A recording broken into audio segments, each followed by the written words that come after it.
서구환 죽였냐고요. 서구환이 죽으니까 다행이란 생각은 안 들어? 조이란 여잔데 팔로우한 사람 중에 피해자 4명 전부 있어요. 핸드폰 그 여자한테 전해. 차수열의 아내 이정현은 공방을 마감하고 집으로 돌아와 청소를 하고 있던 참이었습니다. 그런데 초인종이 울리며 현관 앞에 낯선 그림자가 서 있었습니다. 문을 열자 뜻밖에도 정희신이 서 있었습니다. 검은 외투 차림의 그녀는 마치 오랜 지인을 찾은 듯 자연스럽게 미소를 지으며 안으로 들어섰습니다. 순간적으로 집안 공기는 묘하게 서늘해졌습니다. 정희신은 물을 청하며 아무렇지 않게 소파에 앉았습니다. 그리고는 느릿하게 입을 열었습니다. 차수열. 그는 당신한테 어떤 남편입니까? 늘 믿음직스럽습니까? 이정현은 손에 든 컵을 내려놓으며 당황스러운 기색을 감추려 애썼습니다. 그러나 정희신의 눈빛은 사람의 마음을 꿰뚫는 듯 날카로웠습니다. 그의 시선이 방 안 구석구석을 훑을 때마다 이정현은 자신도 모르게 등을 곧게 세웠습니다. 정희신은 의미심장한 미소를 지으며 몇 마디를 흘렸습니다. 남자는 누구나 비밀을 감추죠. 수열도 그럴 겁니다. 제가 잘 압니다. 그 말에 이정현의 표정이 굳어졌습니다. 남편과의 관계 속에서 자신이 알지 못했던 그림자가 있음을 직감한 순간이었습니다. 이 대화는 단순한 호기심이 아니라 분명 의도된 흔들기였습니다. 정희신은 그녀의 불안이 번지는 것을 확인하자 천천히 자리에서 일어나 거실을 거닐며 액자와 가구들을 살펴보았습니다. 이 집 따뜻하네요. 하지만 늘 따뜻한 건 아니죠. 안 그렇습니까? 라며 의미심장한 말도 남겼습니다.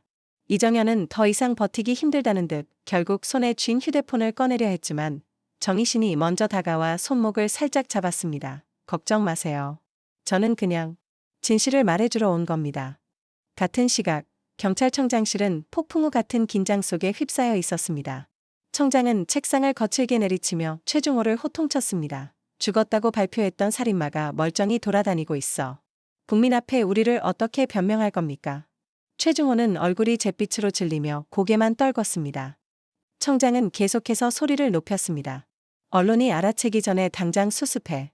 내일 아침 신문에 경찰 무능 같은 제목이 실리면 넌 끝장이야. 최중호는 차수열과 팀원들을 떠올리며 이를 악물었습니다. 수사팀의 명예는 이미 땅에 떨어졌고 내부 긴장감은 최고조에 달했습니다. 한편 이정현은 여전히 정희신과 마주 앉아 있었습니다. 그녀는 용기를 내어 물었습니다. 당신이 왜 이런 말을 저한테 하는 겁니까? 제 남편과 무슨 관계입니까? 정희신은 잠시 웃음을 지으며 대답을 미뤘습니다. 관계라. 그 단어 참 재미있네요. 당신은 그가 모든 걸 말한다고 생각합니까? 그 순간 이정현의 휴대폰이 진동하며 울렸습니다. 화면에는 수열의 이름이 떴지만 정희신은 고개를 저으며 속삭였습니다. 받지 마세요. 지금은 저와의 대화가 더 중요하니까. 그 목소리에는 묘한 힘이 서려 있었고 이정현은 끝내 전화를 받지 못했습니다. 문 밖에서는 바람이 거세게 불어 창문을 흔들었고 마치 이 집을 둘러싼 불길한 그림자가 점점 짙어지는 듯했습니다.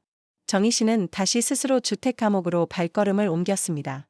쇠문이 덜컥 열리자 그를 맞이한 간수는 믿지 못하겠다는 눈빛을 숨기지 못했습니다. 정희신 씨, 밖에서 무슨 짓을 하고 온 겁니까? 간수의 목소리에는 의심과 경계가 뒤섞여 있었습니다.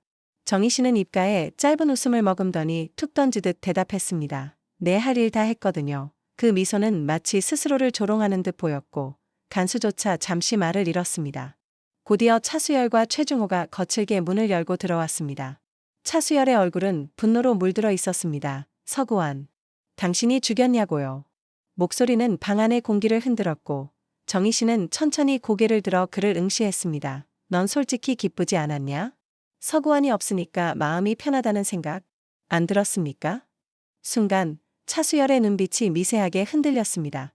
그 흔들림은 정희신의 비릿한 미소와 겹쳐 묘한 불안감을 자아냈습니다. 최중호는 두 사람 사이에 팽팽히 흐르는 긴장을 깨려 했지만 이미 방 안은 말하지 못할 기운으로 가득 차 있었습니다. 한편 상황실에서는 새로운 소식이 전해졌습니다. 손지안이 차갑게 말했습니다. 박민재, 벌써 풀려났답니다. 증거 불충분으로. 그 말이 끝나자 팀원들 사이에서 웅성거림이 일어났습니다. 박민재가 풀려났다는 사실은 모두에게 좌절감을 안겼습니다. 그러나 혼란은 오래가지 않았습니다. 곧 긴급보고가 날아들었기 때문입니다. 또 다른 피해자의 시신이 발견됐습니다. 4번째 살인입니다. 팀장은 자리에서 벌떡 일어나 지도를 펼쳤습니다.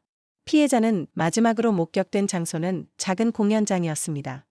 현장에 출동한 수사팀은 공연장 주변 CCTV를 확보했습니다. 화면 속 피해자는 낯선 표정을 지은 채 휴대폰을 손에 들고 있었습니다. 그녀 옆자리에는 누군가 앉아 있었으나 얼굴은 끝내 잡히지 않았습니다. 대신 휴대폰 화면에 잠시 비친 채팅창이 모든 이의 시선을 끌었습니다. 채팅에는 조이라는 이름이 있었습니다. 김나희는 즉시 채팅 기록 복원에 착수했습니다. 그녀의 손가락이 키보드를 빠르게 두드리는 동안 옆자리의 팀원은 공연장 내 목격자들을 차례로 조사했습니다.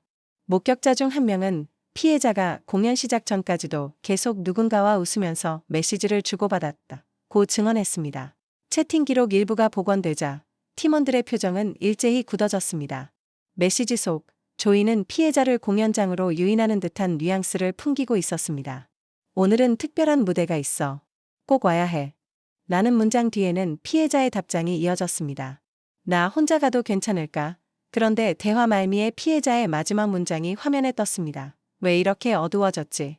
그 이후 메시지는 더 이상 이어지지 않았습니다. 김나희는 이를 정리하며 조용히 중얼거렸습니다. 이건 단순한 유인 메시지가 아닙니다. 누군가가 의도적으로 공연장이라는 공간을 이용한 겁니다. 차수열은 이를 듣고도 쉽게 말하지 못했습니다.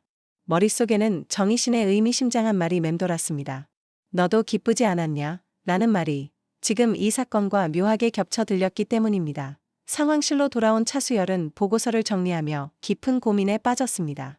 네 번째 피해자의 사건은 단순한 연쇄살인으로 보기에는 이상한 점이 너무 많았습니다. 특히 조이라는 이름은 어쩌면 실제 인물이 아닐 수도 있었습니다. 익명 계정일 가능성, 혹은 팀 내부에서 누군가가 개입했을 가능성까지 제기됐습니다. 그날 밤 박민재는 방 안불을 꺼둔 채 휴대폰 화면에만 몰두했습니다. 그는 데이트 앱을 열고 조이라는 이름의 계정과 대화를 나누고 있었습니다. 조이의 메시지 창에는 1시간 안에 도착. 경찰은 왜? 내가 정희신이었어도 경찰에 넘겼을까? 난 정희신과 같아. 나도 똑같이 대해줘. 라고 쓰여 있었습니다. 박민재의 입가에는 불길한 미소가 걸렸습니다. 그는 희열에 가까운 전율을 느끼며 휴대폰을 꼭 움켜쥐었습니다. 다음 날 아침, 김나희는 노트북 화면을 들고 차수열 앞으로 다가갔습니다. 보세요. 조이라는 여자?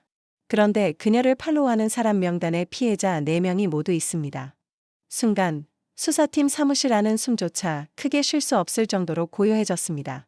누군가는 헛기침을 했고 또 다른 누군가는 손끝을 떨며 메모지를 찢었습니다. 단순한 유혹자로 여겨졌던 조이가 사건의 핵심, 모든 피해자를 연결하는 열쇠였던 것입니다. 차수열은 입술을 세게 깨물었습니다. 이제 조이는 단순한 닉네임이 아니라 살인자의 그림자처럼 다가왔습니다.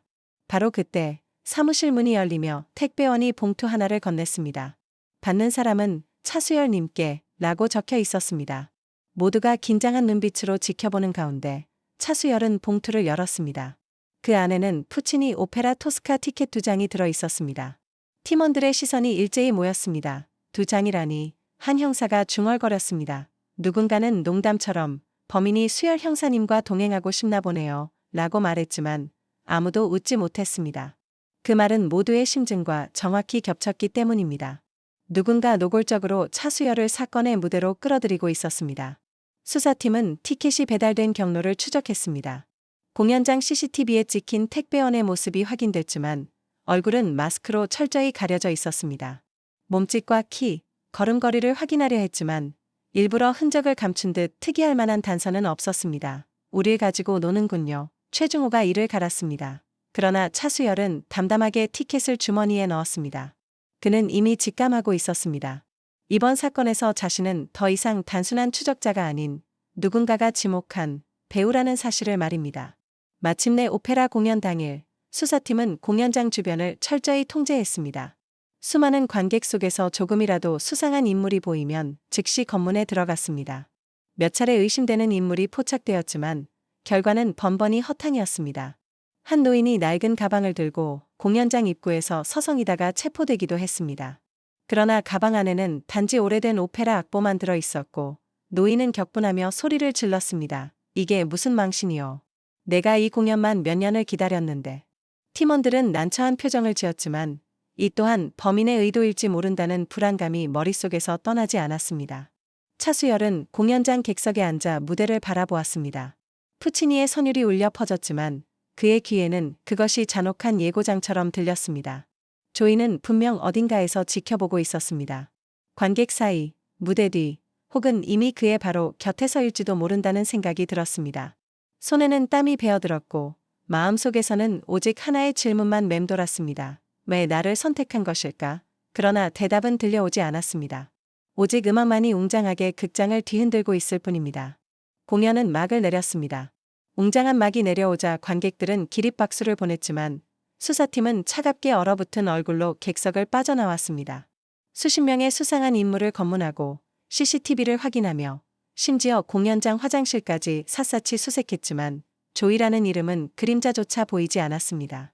허탈한 발걸음 속에서 차수열은 무대 위에서 흘러나오던 아리아의 마지막 음이 여전히 귀에 맴도는 것을 느꼈습니다. 마치 조이가 그 음율 속에서 비웃음을 흘리고 있는 듯한 기분이 들었습니다.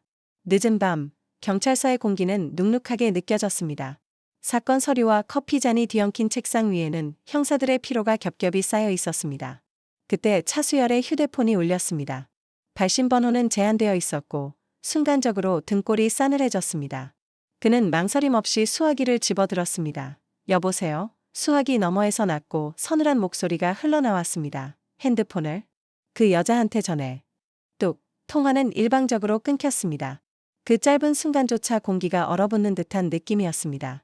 옆에서 상황을 지켜보던 김나희가 조심스럽게 물었습니다. 그 여자가 누구죠? 그러나 차수열은 입술을 꾹 다문 채 아무 대답도 하지 못했습니다. 머릿속에 떠오르는 이름은 단 하나, 정희신이었습니다. 그 순간 조용히 정리되던 퍼즐 조각들이 다시 뒤엉키며 하나의 얼굴로 수렴에 들어가는 듯했습니다. 정희신이 모든 사건의 중심에 서 있다는 사실이 뼛속까지 스며들었습니다. 불현듯 그의 심장에는 소름이 돋듯 서늘한 전율이 흘러내렸습니다. 그 직후 경찰서 상황실로 한 통의 제보 전화가 들어왔습니다. 오페라 공연장을 나서던 중 수상한 여성을 봤다는 내용이었습니다. 검은 코트를 걸치고 휴대폰을 손에 쥔 채 빠른 걸음으로 골목길을 사라졌다는 것이었습니다. 팀원들은 급히 CCTV를 확인했지만 여성은 마치 그림자처럼 흔적만 남기고 사라졌습니다. 어떤 각도에서도 얼굴은 포착되지 않았습니다. 누군가 일부러 카메라 사각지대를 계산해 움직였다는 생각에 모두의 속이 서늘해졌습니다.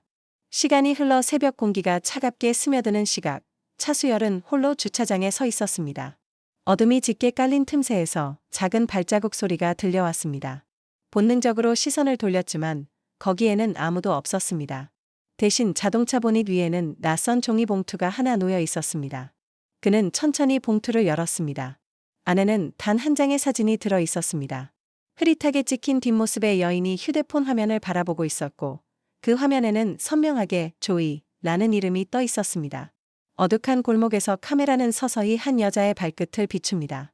검은 하이힐이 인도 위를 또각 울리며 어둠을 뚫고 멀어져 갔습니다. 그녀의 휴대폰 화면이 살짝 비쳤고 푸른빛 액정 위로 조이라는 이름이 빛나고 있었습니다. 순간 그녀의 손가락이 화면을 스치자 짧은 알림음이 울렸습니다.